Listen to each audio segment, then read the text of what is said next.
Famille, dans une récente vidéo, Kémy Séba est revenu sur la problématique de la guerre dans le Nord Kivu, au Congo.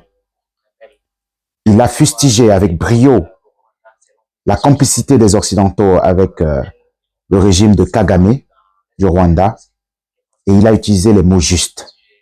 Mais je vais revenir sur un autre pan parce que je pense également que le problème est d'ordre politique, mais il est surtout d'ordre spirituel.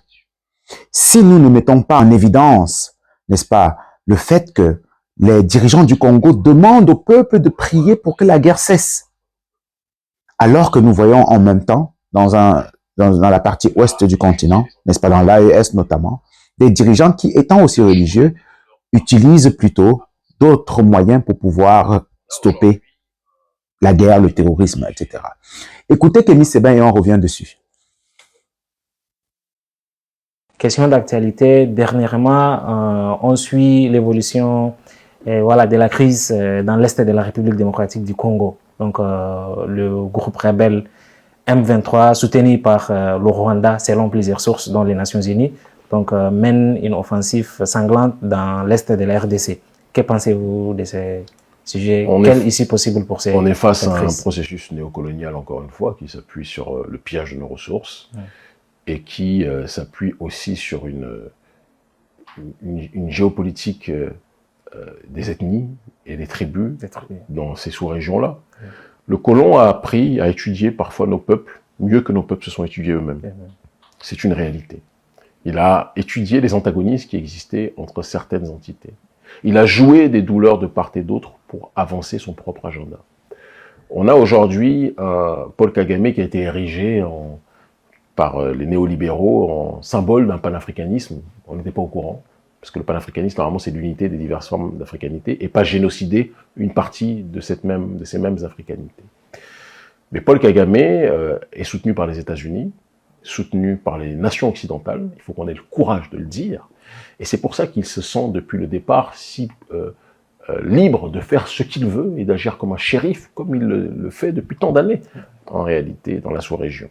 Et pas simplement comme un shérif, mais comme un pilleur, un déstabilisateur et un génocidaire. Ce qui est un drame quand on sait ce que le digne peuple Tutsi a connu en termes de génocide. Et ce qui se passe au Kivu est sponsorisé par les multinationales occidentales. Et c'est pour ça qu'il y a eu l'opération Lumumba au Congo récemment, où une jeunesse congolaise patriotique et digne a décidé de prendre ses responsabilités, parce qu'elle ne pouvait pas accepter de voir des chancelleries faire comme si de rien n'était, alors qu'elles sont celles qui back-up les activités de Paul Kagame, qui lui-même back-up avec ses soldats rwandais le M23, qui sont en train de déstabiliser la RDC. Alors, dire cela ne permettra et n'autorisera, en ce qui me concerne, jamais le sentiment qui consiste à essentialiser cette question en disant que c'est un problème de tous les Tutsis et qu'il faut faire la guerre à tous les Tutsis. Kagame n'est pas tous les Tutsis.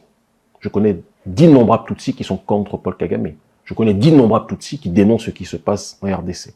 Mais Kagame est un problème géopolitique majeur pour l'Afrique aujourd'hui. Et si on ne prend pas en considération cela, on va reculer de 30 ans sur un certain nombre d'enjeux.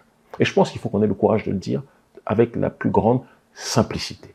Et cela n'exonère pas non plus la classe politique congolaise corrompue, qui est à la tête du Congo aujourd'hui, qui est beaucoup plus dans la fastuosité du pouvoir, dans les simplicités de déplacement et de voyage que confère leur rôle, que dans la gestion d'un état de guerre.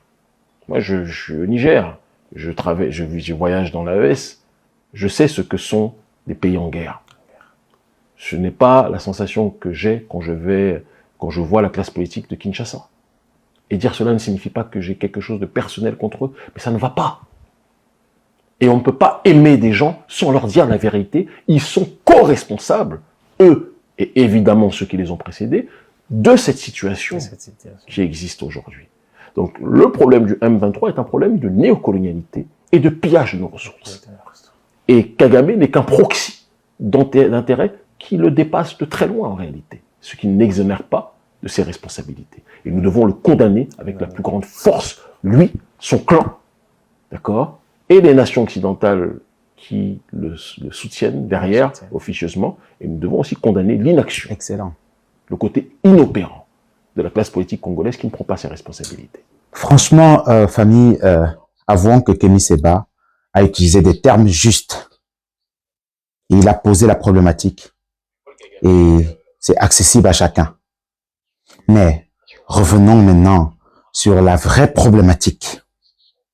Est-ce qu'un peuple au XXIe siècle qui a subi tout ce qui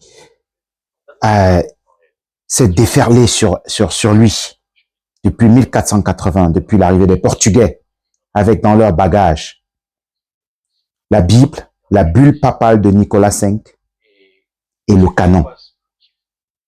Est-ce que nous pouvons encore aujourd'hui vouloir résoudre les problèmes du Congo en se mettant à la prière? Quand les Portugais sont arrivés du jour au lendemain, les Nganga sont devenus des sorciers. Les prêtresses traditionnelles sont devenues des sorcières. Aujourd'hui, nous sommes au XXIe siècle et nous avons d'autres éléments que nos anciens n'avaient pas quand ils ont vu déferler sur eux toute cette barbarie. Est-ce que la problématique de fond pour résoudre la guerre, est-ce qu'il doit être spirituel? Et si il fallait mettre la spiritualité devant, est-ce que ce serait la spiritualité des colons? Je pense que non. J'ai la ferme conviction que la guerre au Congo, dans le grand bassin du Congo, n'est-ce pas?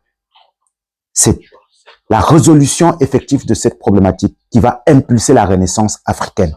Et je parle ici de la renaissance spirituelle africaine. Tant que les Congolais ne vont pas arrêter avec ces histoires de christianisme, ils ne pourront jamais résoudre en fond, n'est-ce pas, le problème qui a complètement déstructuré ce peuple, qui a disloqué tout le peuple. Le problème est d'ordre spirituel, mais il n'est pas d'ordre religieux. Ce soir, à partir de 23h59, nous allons lancer une série de veillées de désaliénation et de dézombification de masse. Je vous convie à venir nombreux. On va revenir sur le problème du Congo parce qu'on nous a critiqué de ne pas en parler, mais c'est parce que nous menons un autre combat. En tout cas, le Congo reste le poumon de Kama. Donc, si nous n'en parlons pas, c'est juste parce qu'on est exaspéré par les prises de position des dirigeants congolais. Mais nous allons le faire parce qu'il est temps, le temps est arrivé. Voilà, il faut que nous invoquions les mannes ancestrales pour pouvoir stopper cette guerre. 23h59, ce soir, haché. Et les nations